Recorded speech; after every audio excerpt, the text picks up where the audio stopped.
जय हिंद।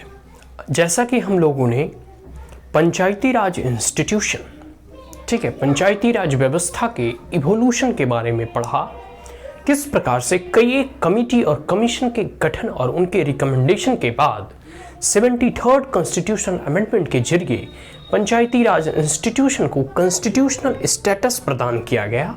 इसके बाद हम लोगों ने इसके फीचर्स, ठीक है, के बारे में जाना, इसके रोल्स एंड रिस्पॉन्सिबिलिटी के बारे में जाना, और आज हम इस वीडियो में 11th शेड्यूल के बारे में जानेंगे, जिसमें कि पंचायती राज इंस्टीट्यूशन को, ठीक है, पंचायती राज इंस्टीट्यूशन के क्या कार्य हैं, क्या दायित्व हैं, क्या इंपॉर्टेंट इसके फंक्शंस है। कहने का मतलब है कि जो ग्राम सभा का, ग्राम स्वराज का, और एक प्रकार से जो पंचायत होगा वह पंचायत निकाय क्या क्या कार्य, क्या क्या फंक्शंस, क्या क्या जो है उनके दायित्व होंगे, और क्या क्या एक व्यक्ति, एक आम नागरिक जो उस स्थानीय निकाय और उस स्थानीय पंचायत से संबंध रखता हो, बिलोंग करता हो, वह अपने पंचायत से क्या क्या अपेक्षाएं कर सकता है कि हमारी पंचायत और हमारा जो सभा के जो कह सकते हैं प्रमुख मुखिया या सरपंच के रूप में जो पदासीन है, उनसे हम क्या अपेक्षाएं करते हैं,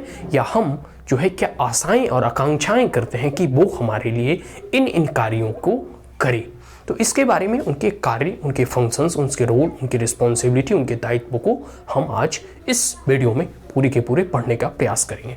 देखिए, 11th शेड्यूल जो है हमारे संविधान का, उसमें इनके कार्य का वर्णन मिलता है। सबसे पहला है कि एग्रीकल्चर। देखो, क्योंकि कोई भी रूरल इंडिया, रूरल और अर्बन में मूल्यतः अगर इकोनॉमिकली डिफरेंसेस अगर आंकने का प्रयास करें तो क्या है, ये अर्बन एरिया में सर्विस सेक्टर जॉब अधिक है, कोई टीचिंग में है, कोई अदर प्रोफेशन में है, ठीक है। रूरल एरिया में क्या है कि एग्रीकल्चर एलाइड जो एक्टिविटीज है उस पर अधिक लोग निर्भर रहते हैं। Is that clear?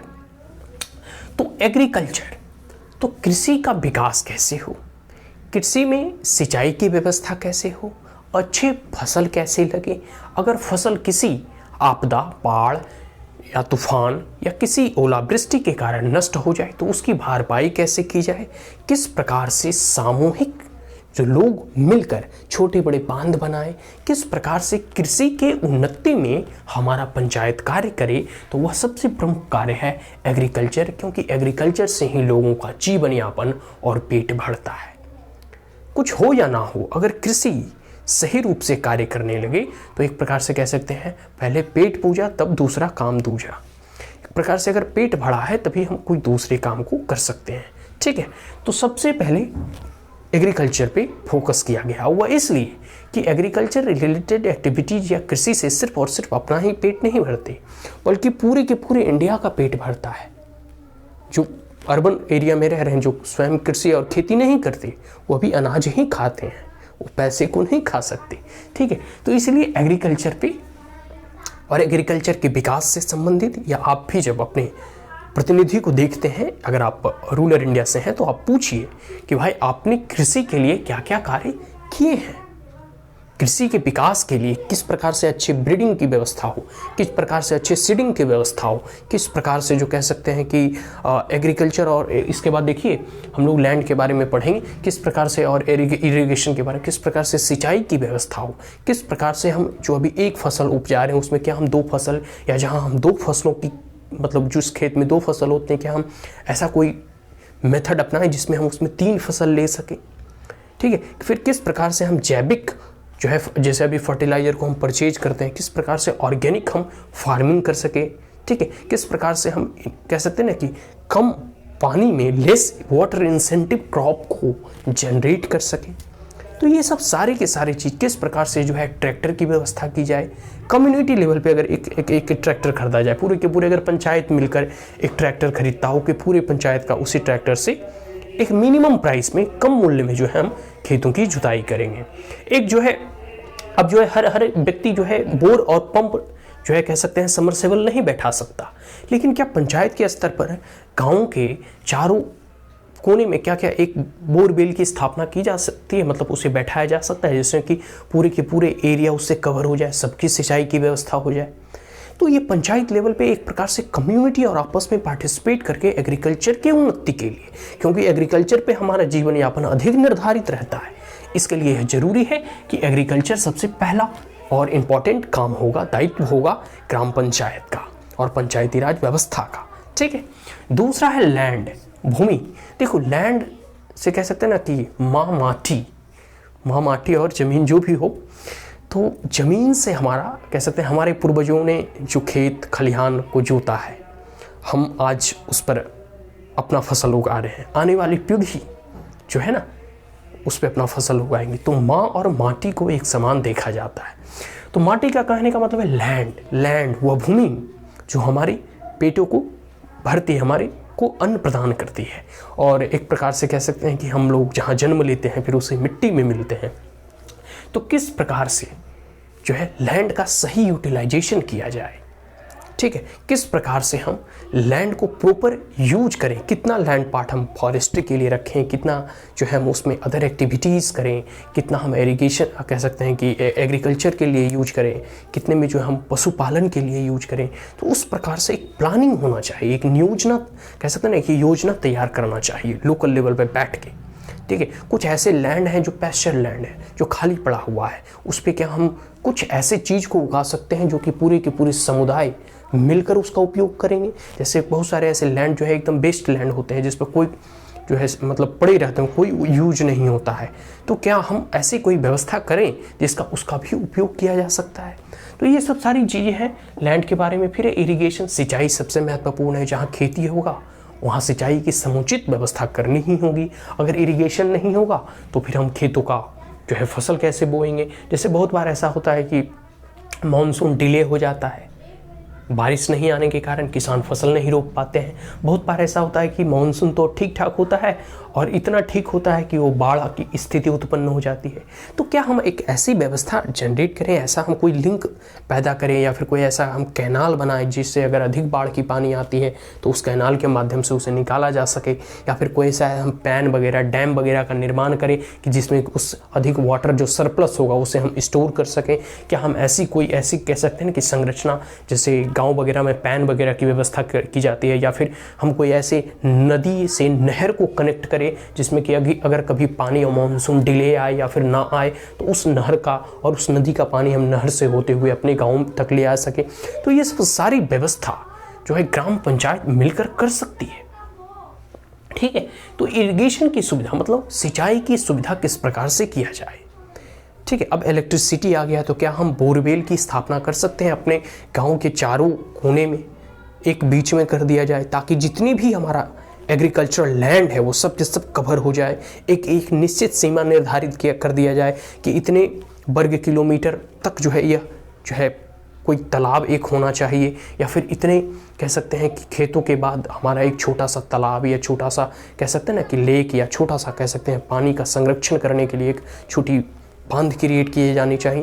तो ये सब सारी व्यवस्था इरिगेशन के लिए एक ग्राम पंचायत का कार्य होगा, ताकि हम एग्रीकल्चर पे डिपेंडेंट हैं तो हमारी एग्रीकल्चर कभी बाधित ना हो। ठीक है, आगे है एनिमल हस्बेंड्री। देखो ऐसा कहा जाता है ना कि गाय हमारी माता है। ठीक है, तो गाय दूध देती है, पशु देती है। तो पहले तो हल जोतने के भी प्रयोग में आया, जब बैल वगैरह जो होता था वो गाय का ही एक मतलब अंग है। तो एक प्रकार से कह सकते हैं कि अभी भी गाय का बहुत सिग्निफिकेंट है कि बहुत बार ऐसा होता है कि हम जो है एग्रीकल्चर नहीं हो पाता है, मानसून ख़राब होता है या पानी में हमारा फसल नष्ट हो जाता है। उस परिस्थिति में जो गायें होती हैं, जो पशु होती हैं, जैसे बकरी हो गया, सूअर वगैरह, या फिर जो भी भेड़ बकरियां जो पालते हैं लोग, उस पर भी उससे थोड़ा बहुत इनकम होता है।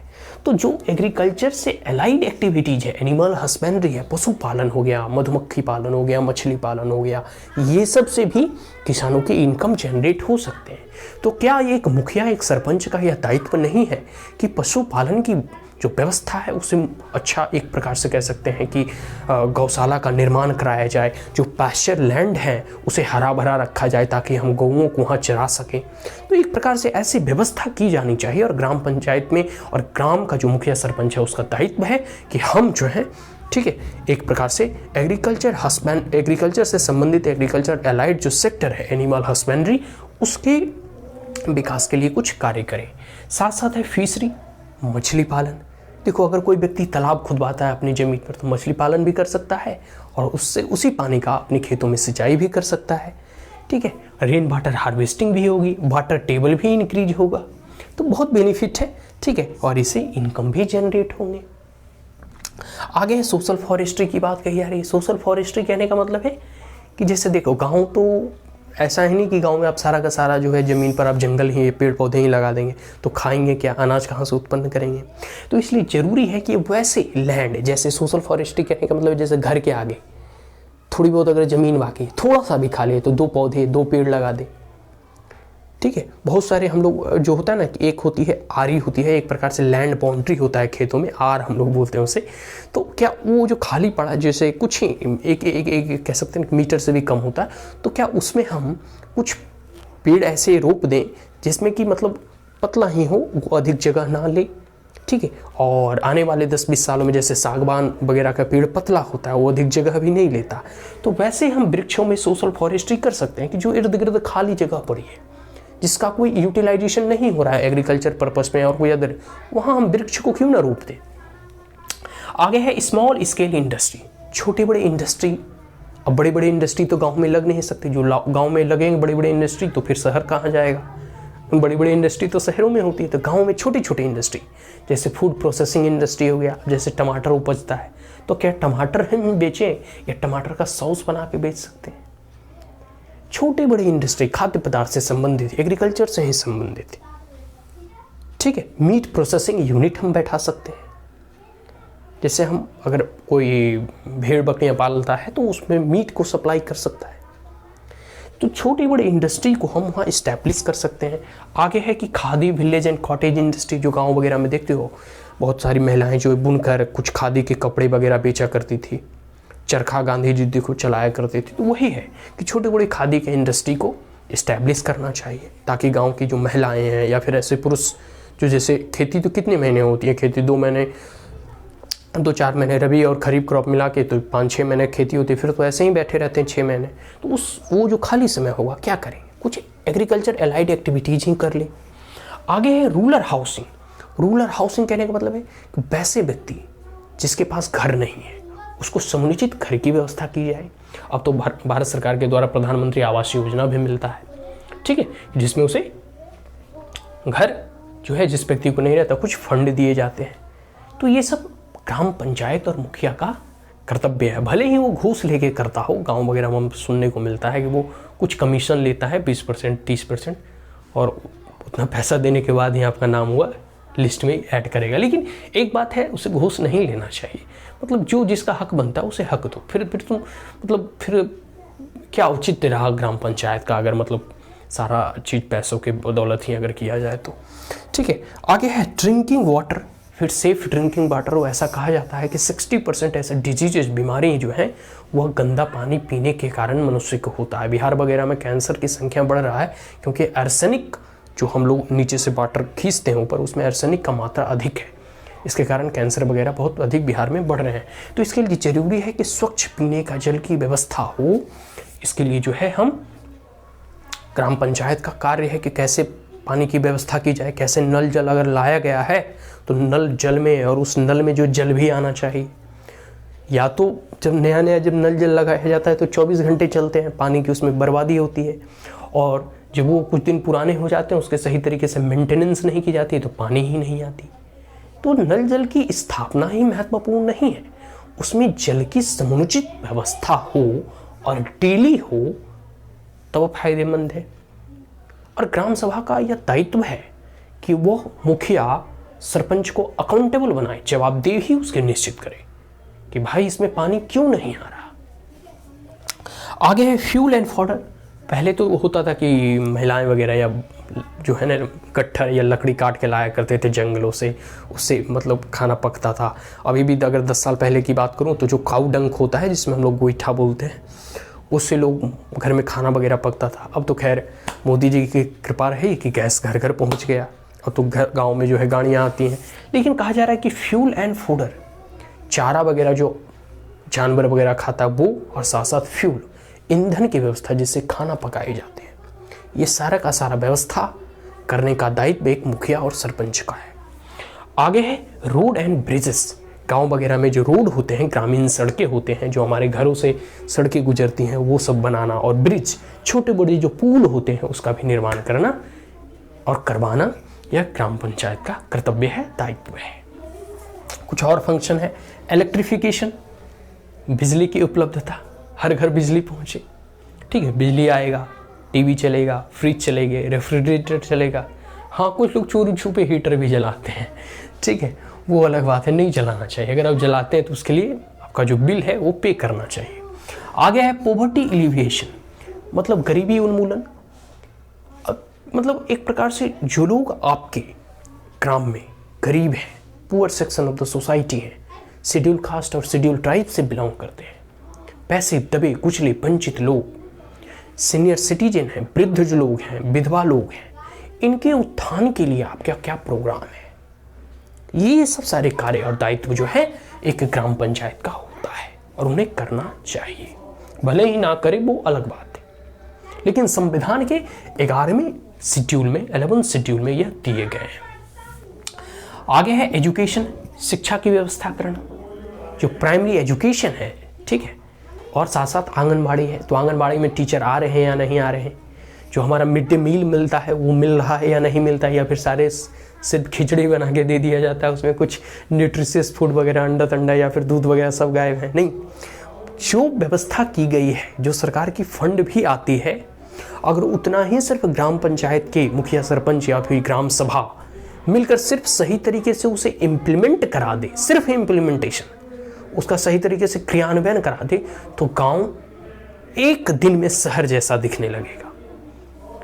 लेकिन क्या करोगे, घूसखोरी इतना है, एक मुखिया जो है बनने के 5 साल में अपना घर जो है ताजमहल बना लेता है, लेकिन स्कूल जैसा है उससे और बदतर हो जाती है, आम लोग और त्रस्त होते हैं, सड़कें टूट जाया करते हैं, नल में पानी नहीं है, शौचालय की व्यवस्था नहीं है, क्योंकि हर एक चीज़ में 30% और 25% कमीशन जो है मुखिया को मिलता है, कुछ सरकारी अधिकारी भी लेते हैं, मामला जस का तस रहता है। आगे है टेक्निकल ट्रेनिंग की बात कही जा रही है कि टेक्निकल ट्रेनिंग कहने का मतलब है कि कुछ ऐसे तकनीक का अध्ययन अध्यापन जो है ग्राम के युवाओं को देना चाहिए। अब सारे लोग तो गवर्नमेंट जॉब में जाएंगे नहीं और संभव भी नहीं कि सबको अब गवर्नमेंट जॉब लगे, तो कुछ ऐसी तकनीक जैसे मैकेनिक हो गया, सिंपल सा गांव में बहुत सारे ऐसे छोटे मोटे रोजगार होते हैं, ठीक है, उसकी व्यवस्था जो है करवाई जानी चाहिए और उसे तकनीक का शिक्षा दिया जाना चाहिए, टेक्निकल ट्रेनिंग प्रोवाइड कराना चाहिए। आगे लाइब्रेरीज, मतलब पुस्तकालय की व्यवस्था करना, ठीक है, मतलब एक प्रकार से जो कह सकते हैं गांव के बच्चे, गांव के नई पीढ़ी जो एजुकेशन को हासिल करना चाहते हैं, तो साथ साथ ऐसी एक लाइब्रेरी की व्यवस्था की जाए जिसमें सभी बैठकर पत्रिकाएं, समाचार पत्र पढ़ सकें, कुछ पुस्तक अवेलेबल वहाँ हो, ताकि वैसे विद्यार्थी जो खुद अफोर्ड नहीं कर सकते महंगी महंगी किताबों को, वह वहाँ बैठकर जो है फ्री में पढ़ सके, अध्ययन अध्यापन कर सके। ये सब सारे दायित्व जो है, फंक्शंस जो है एक ग्राम पंचायत और मुखिया का होता है। आगे है कल्चरल एक्टिविटी, सांस्कृतिक कार्यक्रम। हर साल में जैसे कोई त्यौहार हो, कोई उत्सव हो, उसमें सांस्कृतिक रंगारंग कार्यक्रम होने चाहिए, अश्लीलता नहीं होना चाहिए। सांस्कृतिक कहने का मतलब है कि जो हमारी संस्कृति है, जो हमारी परंपरा है, उसका झलक होना चाहिए, ठीक है। तो जैसे बहुत सारे ऐसे उत्सव होते हैं, जैसे लक्ष्मी पूजा हो गया, दशहरा हो गए, ठीक है, इन तमाम जो है कह सकते हैं कि उत्सवों में ऐसे सांस्कृतिक प्रोग्राम्स कराए जाने चाहिए, ठीक है। क्या पता कल एक उस गांव से कोई एक बहुत बड़ा म्यूजिशियन, गायक निकल जाए, ठीक है। ये बात नहीं करता कि शास्त्रीय संगीत में निकले या मॉडर्न म्यूजिक में निकले, पॉप म्यूजिक में निकले, लेकिन हो सकता है, संभावनाएं हैं, कोई बहुत बड़ा कोई कलाकार उत्पन्न हो जाए उस गांव से। तो वैसे मुखिया और सरपंच अगर इसे रेगुलर वे में ऑर्गेनाइज करते हैं तो वो प्रशंसनीय और प्रशंसा के पात्र हैं। आगे मार्केट एंड फेयर। पहले के ज़माना में ना, और अभी भी बहुत सारे ऐसे गांव वगैरह में हाट लगते हैं, जैसे दिल्ली वगैरह में मंडे मार्केट लगता है ना, तो गांव में हाट लगते हैं, ठीक है। उसमें पशु, अनाज और गांव के ही चीज़ को बेचा जाता है और खरीदा जाता है। तो ऐसे हाट की और मार्केट की, लोकल मार्केट की व्यवस्था हर एक सप्ताह में या हर एक महीने में होनी चाहिए, ताकि लोग अपने प्रोड्यूस को एक बाजार में बेच सके, उसे एक प्लेटफॉर्म मिल सकेगा। ठीक है, आगे health and sanitization. Health sanitization का मतलब है जैसे प्राइमरी चिकित्सा केंद्र, प्राथमिक उपचार केंद्र की व्यवस्था हो। हेल्थ से रिलेटेड जो है जागरूकता हो कि स्वच्छ पानी पिएं, वॉशरूम के बाद अपना हाथ अच्छे से धोएं, प्रतिदिन स्नान करें। हाँ, ठंड में 1-2 दिन ना नहाएं वो अलग बात है, लेकिन हेल्थ एंड सैनिटाइजेशन, नाली वगैरह की व्यवस्था अच्छी होनी चाहिए। तो ये सब सारी चीज़ें जो है आप देख सकते हैं। आगे फैमिली वेलफेयर, परिवार के कल्याण के लिए, परिवार नियोजन के लिए हमारे दो का सिद्धांत होना चाहिए। ठीक है, तो ये सब सारे प्रोग्राम जो है पंचायत की जागरूकता एक अभियान चलाया जाना चाहिए।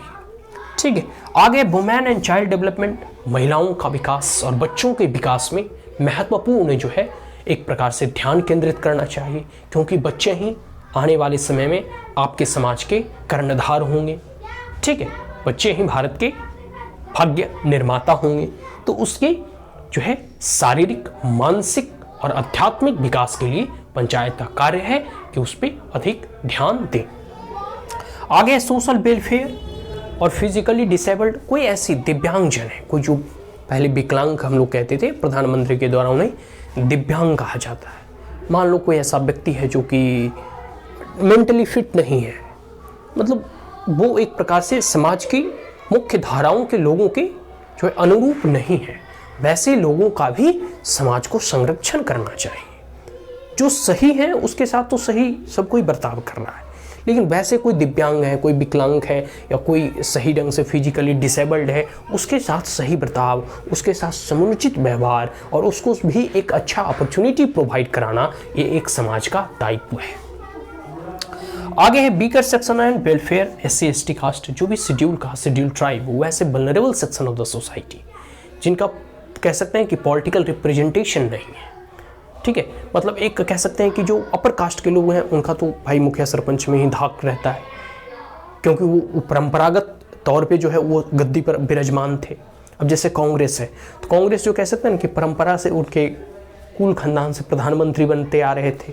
अब ने एक चाय वाला ने चैलेंज दिया, ठीक है, तो उन्हें बहुत संघर्ष करना पड़ा। ठीक उसी प्रकार जो ऐसे लोग जिनका कि पॉलिटिकल रिप्रेजेंटेशन नहीं है, उन्हें भी मौका मिलना चाहिए, वो भी चुनकर आने चाहिए। इसके लिए सरकार ने रिजर्वेशन का प्रावधान किया है ताकि कुछ सीटें जो है रिजर्व कर दिए जाएं। ठीक है, ऐसे सेक्शन ऑफ द सोसाइटी जैसे वुमेन के लिए 1/3 ऑफ द सीट रिजर्व किया गया, SC/ST के लिए भी सीटें रिजर्व की जाती है। आगे PDS, पब्लिक डिस्ट्रीब्यूशन सिस्टम, जिसमें कि अनाज का वितरण किया जाता है। इसमें तो खैर बहुत घपलाबाजी होता है, हमें भी मालूम है।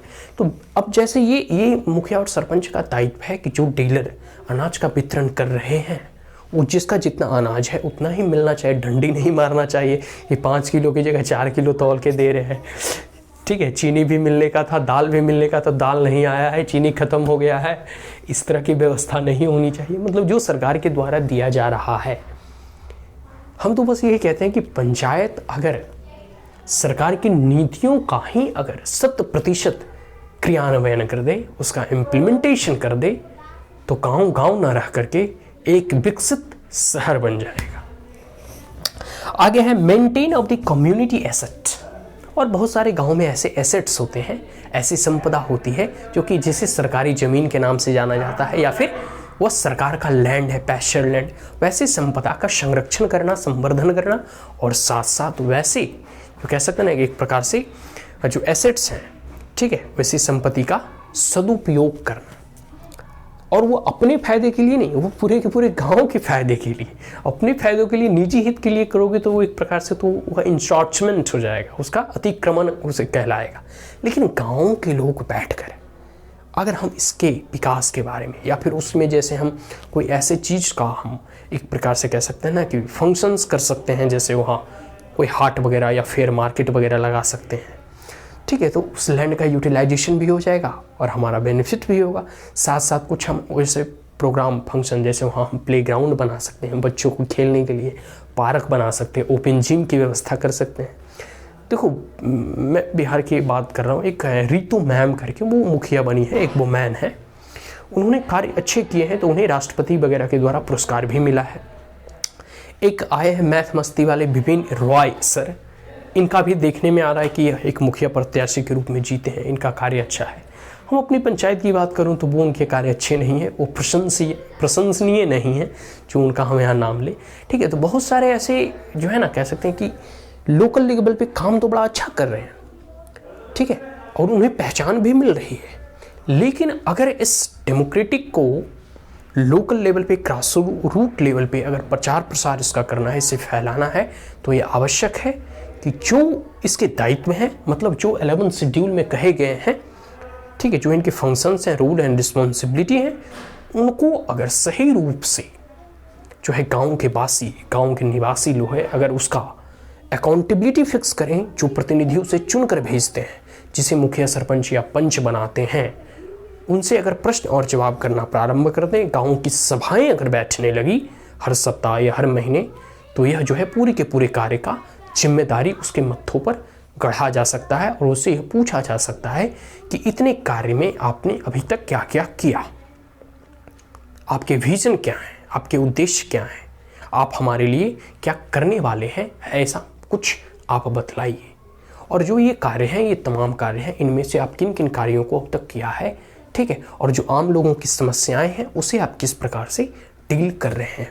तो ये सारी की सारी चीज़ें हैं, ठीक है। हम लोगों ने 11th शेड्यूल में पढ़ा, जो कि एक ग्राम पंचायत मुखिया सरपंच का दायित्व है, कार्य है, फंक्शंस है, रोल है, रिस्पॉन्सिबिलिटी है। So that's all. अब हम इसे यहीं समाप्त करते हैं। And if you are the first time on my channel, then like it, share it, as well as subscribe it. Also press the bell icon, and if there were any queries, comments, suggestion, advice, you may comment in the comment box. Thank you once again. Have a great day.